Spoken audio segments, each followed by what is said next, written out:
দেশের শীর্ষ রাজনীতিবিদ ও উচ্চপদস্থ আইন শৃঙ্খলা বাহিনীর সদস্যদের বিচার করতে গিয়ে নতুন নতুন বিতর্কের জন্ম দিয়ে চলেছে আন্তর্জাতিক অপরাধ ট্রাইব্যুনালের প্রসিকিউশন টিম। ঘুষ দুর্নীতির অভিযোগের পর এবার ট্রাইব্যুনালের মতো একটি স্পর্শকাতর জায়গা থেকে সিসিটিভি সিস্টেমের হার্ড ড্রাইভ বদলে ফেলা এবং গুরুত্বপূর্ণ ফুটেজ গায়েব হওয়ার অভিযোগ পাওয়া গেছে। অন্তর্বর্তী সরকার আমলে গঠিত প্রসিকিউশন টিমের বিরুদ্ধে ওঠা ঘুষ আর দুর্নীতির প্রমাণ লোপাটের জন্যই সিসিটিভির গুরুত্বপূর্ণ ফুটেজগুলো গায়েব করা হয়েছে কি না সে প্রশ্ন উঠেছে। আবার আইসিটিতে বেশ কিছু গুরুত্বপূর্ণ মামলায় সাজানো সাক্ষী হাজির করা হচ্ছে কিনা সে প্রশ্ন উঠছে। সম্প্রতি কয়েকটি মামলায় রাষ্ট্রপক্ষের হাজির করা বেশ কয়েকজন সাক্ষী জেরার মুখে এমন সব তথ্য দিয়েছেন যেগুলো নিয়ে আদালত পাড়ায় উঠেছে প্রশ্ন।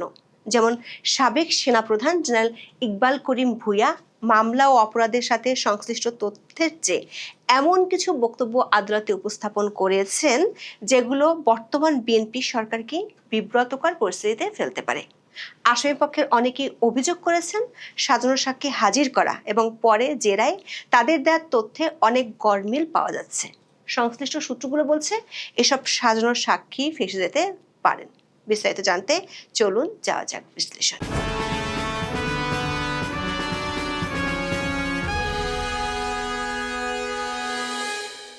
জুলাই আগস্টের মানবতাবিরোধী অপরাধের বিচারের জন্য পুনর্গঠিত করা হয় আন্তর্জাতিক অপরাধ ট্রাইব্যুনাল ও এর প্রসিকিউশন। কিন্তু দেশের শীর্ষ রাজনীতিবিদ ও উচ্চ পদস্থ আইন শৃঙ্খলা বাহিনীর সদস্যদের বিচার করতে গিয়ে নতুন নতুন বিতর্কের জন্ম দিয়ে চলেছে ট্রাইব্যুনালের প্রসিকিউশন টিম। পূর্বের বিতর্কের অবসানে তদন্ত কমিটি গঠিত হলেও ঘটেছে সিসিটিভি ফুটেজ গায়েবের ঘটনা।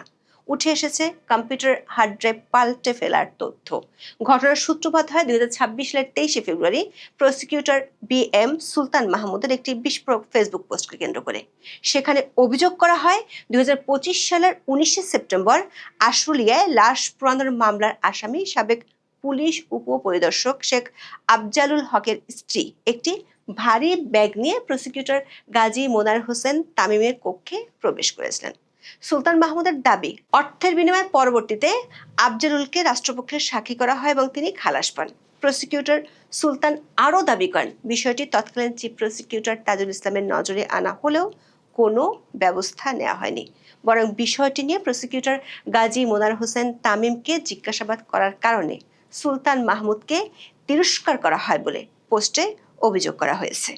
তবে অভিযুক্ত প্রসিকিউটর এবং সাবেক চিফ প্রসিকিউটর উভয়ই এই অনিয়মের কথা অস্বীকার করেছেন। ডেইলি স্টার প্রতিবেদনে বলা হয়েছে, প্রসিকিউশনের বিরুদ্ধে এমন অভিযোগের ইঙ্গিত খুবই ভয়াবহ। বেশ কয়েকজন প্রসিকিউটর জানিয়েছেন 2025 সালের 19শে সেপ্টেম্বর প্রসিকিউটরের চেম্বারে ওই উপপরিদর্শকের স্ত্রী প্রবেশের পরই বিষয়টি নিয়ে উদ্বেগ তৈরি হয়। এরপর আসে আসামি পক্ষ থেকে সরাসরি কোটি টাকা ঘুষ চাওয়ার অভিযোগ। ট্রাইব্যুনালের প্রসিকিউশন সদস্যদের ব্যাপক দুর্নীতি তথ্য সামাজিক যোগাযোগ মাধ্যম সহ বিভিন্ন সংবাদ মাধ্যমে ছড়িয়ে পড়ার পর গত 10ই মার্চ ট্রাইব্যুনালে নতুন করে নিয়োগ পাওয়া চিফ প্রসিকিউটর আমিনুল ইসলাম 5 সদস্যের ফ্যাক্ট ফাইন্ডিং কমিটি গঠন করেন। ওই কমিটি সাবেক প্রসিকিউটর সাইমন রেজা তালুকদারের বিরুদ্ধে জামিন করিয়ে দেওয়ার অভিযোগ সহ আন্তর্জাতিক অপরাধ ট্রাইব্যুনাল পুনর্গঠনের পর থেকে এই পর্যন্ত সব বিষয় খতিয়ে দেখবে বলে জানানো হয়েছিল। বাংলা ট্রিবিউনের খবরে বলা হয়েছে, তদন্ত কার্যক্রমের ধারাবাহিকতায় আশুলিয়ায় 6 লাশ পোড়ানোর মামলায় প্রসিকিউটর গাজী MS তামিমের বিরুদ্ধেও অপরাধীদের পরিবারের সদস্যদের থেকে টাকার ব্যাগ নেওয়ার প্রসঙ্গ উঠে আসে। সেদিন আসলে কি ঘটেছিল তা যাচাই করতে 2025 সালের 13ই অক্টোবরে সিসিটিভি ফুটেজ সংগ্রহ করতে যান প্রসিকিউশনের প্রশাসনিক কর্মকর্তা মাসুদ রানা। কিন্তু তিনি দেখতে পান নির্দিষ্ট ওই দিনের ভিডিও হার্ড ড্রাইভে নেই। ডেইলি স্টার খবরে বলা হয়েছে, আসলে 6 মরদেহ পোড়ানোর মামলার আসামি আফজালুলের স্ত্রী টাকার ব্যাগ নিয়ে তামিমের রুমে ঢুকেছিলেন। সুলতানের ওই অভিযোগের পক্ষে গুরুত্বপূর্ণ প্রমাণ পাওয়া এখন কমিটির জন্য চ্যালেঞ্জিং হতে পারে, কারণ কয়েক সপ্তাহ পরেই ট্রাইব্যুনালের একটি হার্ড ড্রাইভ বদলে ফেলা হয়েছে যেখানে ঘটনার দিনের তামিমের অফিসের বাইরের সিসিটিভি ফুটেজ থাকার কথা ছিল। চিফ প্রসিকিউটর আমিনুল ইসলাম তদন্ত কর্মকর্তা জোহাকে সংশ্লিষ্ট ফুটেজ উদ্ধারের নির্দেশ দেওয়ার পর বিষয়টি সামনে আসে। দৈনিক নয়া দিগন্তের প্রতিবেদনে বলা হয়েছে, বিতর্কিত ওই সিসিটিভি ফুটেজের বিষয়ে প্রসিকিউটর ও computer forensic investigator Tanvir Hasan Joha জানান, সিসিটিভি সিস্টেম লকার পরীক্ষা করে দেখা গেছে গুরুত্বপূর্ণ কিছু হার্ড ড্রাইভ প্রতিস্থাপন করা হয়েছে। রেজিস্টার রেকর্ড অনুযায়ী চতুর্থ নেটওয়ার্ক ভিডিও রেকর্ডারের হার্ড ড্রাইভটি নষ্ট বা হ্যাকড হওয়ার অজুহাতে 2025 সালের 13 অক্টোবর অফিসিয়াল নির্দেশে পরিবর্তন করা হয়। তবে বেশ কয়েকজন প্রসিকিউটর প্রশ্ন তুলেছেন, হ্যাকিংয়ের সন্দেহ থাকা সত্ত্বেও কেন ড্রাইভটি ফরেনসিক পরীক্ষার জন্য সংরক্ষণ না করে বা থানায় জিডি না করে দ্রুত প্রতিস্থাপন করা হলো। সরবরাহকারী প্রতিষ্ঠান বারণ জানিয়েছে তারা ওয়ারেন্টির অধীনে নতুন ড্রাইভ লাগিয়ে দিয়েছে, যার ফলে পুরনো ফুটেজ উদ্ধারের সুযোগ প্রায় বন্ধ হয়ে গেছে। ট্রাইব্যুনালের সহকারী উপপরিদর্শক বা এএসআই মোহাম্মদ নাসির উদ্দিন ডেইলি স্টারকে জানিয়েছেন তিনি তাৎক্ষণিকভাবে সরবরাহকারী প্রতিষ্ঠানের সঙ্গে সম্পৃক্ত বরুণ নামে একজনের সঙ্গে যোগাযোগ করেন এবং পরদিন গণপূর্ত বিভাগের কর্মীদের উপস্থিতিতে নতুন হার্ড ড্রাইভটি বসানো হয়। অবশ্য প্রসিকিউটর গাজী তামিম এই অভিযোগগুলোকে অনভিপ্রেত বলে মন্তব্য করেছেন। তিনি দাবি করেছেন ট্রাইব্যুনাল কর্তৃপক্ষের মতে কোনো ফুটেজ গায়েব হয়নি। তার মতে গত 10 মার্চ গঠিত ফ্যাক্ট ফাইন্ডিং কমিটি এখনো সিসিটিভি ফুটেজ নিয়ে আনুষ্ঠানিক কাজ শুরু করেনি এবং জোহাকে এই বিষয়ে কোনো দায়িত্ব দেওয়া হয়নি। সিসিটিভির ফুটেজ গায়েব হওয়া নিয়ে এই পাল্টাপাল্টি বক্তব্যের ফলে পুনর্গঠিত প্রসিকিউশন টিমের অভ্যন্তরীণ স্বচ্ছতা ও শৃঙ্খলা নিয়ে ব্যাপক বিতর্কের সৃষ্টি হয়েছে। দর্শক, অন্তর্বর্তী সরকারের আমলে আন্তর্জাতিক অপরাধ ট্রাইব্যুনালে রাষ্ট্রপক্ষের পক্ষ থেকে সাজানো সাক্ষী হাজির করার অভিযোগ উঠেছে। সেনাবাহিনীর অবসরপ্রাপ্ত মেজর জেনারেল জিয়াউল হাসানের বিরুদ্ধে সজল হত্যা মামলায় রাষ্ট্রপক্ষের সাক্ষী হিসেবে ভুলু বেগমকে উপস্থাপন করা হয়। তিনি ট্রাইব্যুনালে দাবি করেছেন তার ছেলে বিএনপি করত বলে তাকে হত্যা করা হয়েছিল, অথচ তার ছেলে নিহত সজল বিএনপির কোনো কমিটির কোনো পদে কখনোই ছিল না।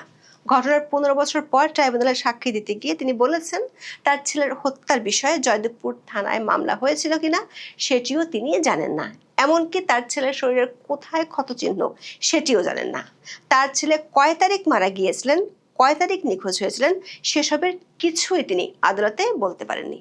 আইনজীবীরা বলছেন একজন মা যার সন্তান নিখোঁজ হওয়ার পর লাশ পাওয়া গেছে তার পক্ষে সেই ট্র্যাজেডির সাথে সংশ্লিষ্ট মৌলিক তারিখ বা ঘটনাগুলো ভুলে যাওয়া অস্বাভাবিক। বিশেষ করে তদন্তকারী কর্মকর্তা তাকে কোথায় জিজ্ঞাসাবাদ করেছেন তা মনে করতে না পারা নির্দেশ করে যে হয়তো তাকে সরাসরি জিজ্ঞাসাবাদই করা হয়নি অথবা তার জবানবন্দি প্রসিকিউশনের আগে থেকেই তৈরি করে দেওয়া হয়েছিল।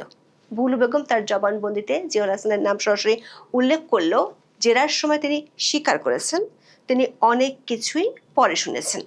জিয়াউল হাসানের বিরুদ্ধে আন্তর্জাতিক অপরাধ ট্রাইব্যুনালে বিচারাধীন একই মামলায় রাষ্ট্রপক্ষের 1 নম্বর সাক্ষী হলেন সাবেক সেনাপ্রধান অবসরপ্রাপ্ত জেনারেল ইকবাল করিম ভূঁইয়া। তার সাক্ষ্য এবং পরবর্তী জেরার নথিগুলো আমাদের হাতে এসেছে। সেসব নথি বিশ্লেষণ করলে দেখা যায় তার সাক্ষ্যের প্রতিটি পর্যায়ে সামরিক শৃঙ্খলা এবং নথিপত্রের অভাবের কারণে প্রশ্নের সম্মুখীন হয়েছে। জেনারেল ইকবাল তার সাক্ষ্যে বারবার দাবি করেছেন তিনি সেনাপ্রধান হওয়ার পর গুম ও বিচার বহির্ভূত হত্যাকাণ্ড বন্ধের জন্য তৎকালীন র্যাবের এডিজি এবং জিয়াউল হাসানকে মৌখিক নির্দেশ দিয়েছিলেন। সামরিক বাহিনীর মতো একটি সুশৃঙ্খল সংস্থা যেখানে প্রতিটি ছোট ঘটনাও লিখিত আকারে নথিভুক্ত করার কঠোর নিয়ম রয়েছে, সেখানে বিচার বহির্ভূত হত্যাকাণ্ডের মতো জাতীয় ও আন্তর্জাতিকভাবে সংবেদনশীল বিষয়ে কেন কোনো লিখিত প্রশাসনিক আদেশ জারি করা হলো না তার কোনো গ্রহণযোগ্য ব্যাখ্যা তিনি দিতে পারেননি। জেরার সময় তিনি স্বীকার করেন তার এই তথাকথিত মৌখিক আদেশ সংরক্ষণের জন্য কোনো ডিজিটাল সিস্টেম বা লিখিত নথিপত্র ব্যবহার করা হয়নি, অথচ আর্মি অ্যাক্ট অ্যান্ড রুলসের চ্যাপ্টার 1 রুল 3 এবং চ্যাপ্টার 2 সেকশন 19-এ পরিষ্কার বলা হয়েছে উচ্চতর কর্তৃপক্ষের কাছে প্রেরিত যে কোনো রিপোর্ট বা সেনাপ্রধানের গুরুত্বপূর্ণ আদেশ অবশ্যই লিখিত হতে হবে। আইন বিশেষজ্ঞরা মনে করেন জেনারেল ইকবালের এই দাবি সামরিক আইনের পরিপন্থী এবং প্রমাণের অভাবে তা কেবল একটি ব্যক্তিগত আক্রোশপ্রসূত বয়ান হিসেবে বিবেচিত হতে পারে।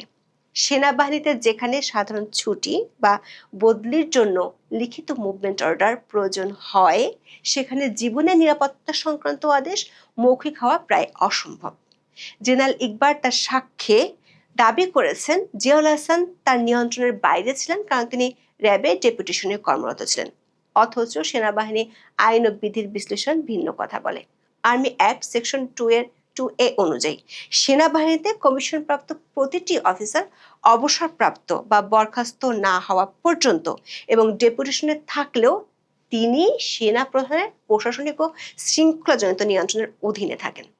জেনারেল ইকবাল নিজেই স্বীকার করেছেন তিনি জিয়াউল হাসানকে পদোন্নতি দিয়েছেন এবং তাকে র্যাবের এডিজি হিসেবে নিয়োগের প্রস্তাব দিয়েছিলেন। প্রশ্ন উঠছে, যদি জিয়াউল হাসান সত্যি অপরাধী হতেন তবে সেনাপ্রধান হিসেবে কেন তিনি তাকে পুরস্কৃত করলেন এবং কেন তার বিরুদ্ধে কোনো তদন্ত কমিটি গঠন করলেন না? ট্রাইব্যুনালের একটি সূত্র বলছে, অন্তর্বর্তী সরকারের শেষ সময় ইকবাল করিম ভূঁইয়া ট্রাইব্যুনালে গিয়ে এমন সব মন্তব্য করেছেন যেগুলোর কারণে বর্তমান বিএনপি সরকার বিব্রতকর পরিস্থিতিতে পড়তে পারে। যেমন তিনি বলেছিলেন 2003 থেকে 2006 সাল পর্যন্ত বিচার বহির্ভূত হত্যাকাণ্ড হয়েছে। র্যাব গঠনের আগে তখনকার বিএনপি সরকারের আমলে অপারেশন ক্লিন হার্টের মাধ্যমে হত্যাকাণ্ড ঘটেছিল। এই অপারেশন ক্লিন হার্টের সকল সদস্যকে ইনডেমনিটি দিয়েছিল বিএনপি সরকার, যেটিকে ইকবাল করিম ভূঁইয়া বলেছেন এই ইনডেমনিটি ছিল হত্যার লাইসেন্স প্রদান। আইনজীবীরা মনে করেন গুম খুন সহ বিনা বিচার হত্যাকাণ্ডগুলোর বিচার করতে হলে সব আমলের ঘটনাগুলোর বিচার করতে হবে। সেক্ষেত্রে র্যাবের হাতে কথিত ক্রসফায়ারের নিহতের সংখ্যা তখনকার বিএনপি আমলেই বেশি হয়েছিল। প্রশ্ন উঠেছে, সাবেক সেনাপ্রধান হয়েও জেনারেল ইকবাল করিম ভূঁইয়া সেনাবাহিনীর বিরুদ্ধে হত্যার অভিযোগ করেছেন, এমনকি তিনি আদালতে বলেছেন স্বাধীনতার পর থেকে সেনাবাহিনী হত্যাকাণ্ডে জড়িয়ে পড়েছিল। তিনি বলেছেন সেনাবাহিনীতে প্রশিক্ষণের সময় সৈন্যদের ডিহিউম্যানাইজ বা অমানবিক করা হয় যাতে তারা মানুষকে কেবল টার্গেট মনে করে। তিনি আরো দাবি করেন এক গুলি এক শত্রু নীতি সৈন্যদের খুনি হিসেবে গড়ে তোলে। এমনকি তিনি জঙ্গিবাদের অভিযোগে চাকরিচ্যুত সেনা কর্মকর্তার পক্ষেও গুণগান গেয়েছেন ট্রাইব্যুনালে দেয়া সাক্ষ্যে। প্রশ্ন হলো কেন? ট্রাইব্যুনাল সংশ্লিষ্ট আইনজীবীরা মনে করেন নথিপত্র ওজরা বিশ্লেষণ করে দেখা গেছে জলসিঁড়ি আবাসন প্রকল্প সংক্রান্ত আর্থিক অনিয়মের অভিযোগ আছে জেনারেল ইকবাল করিম ভূঁইয়ার বিরুদ্ধে।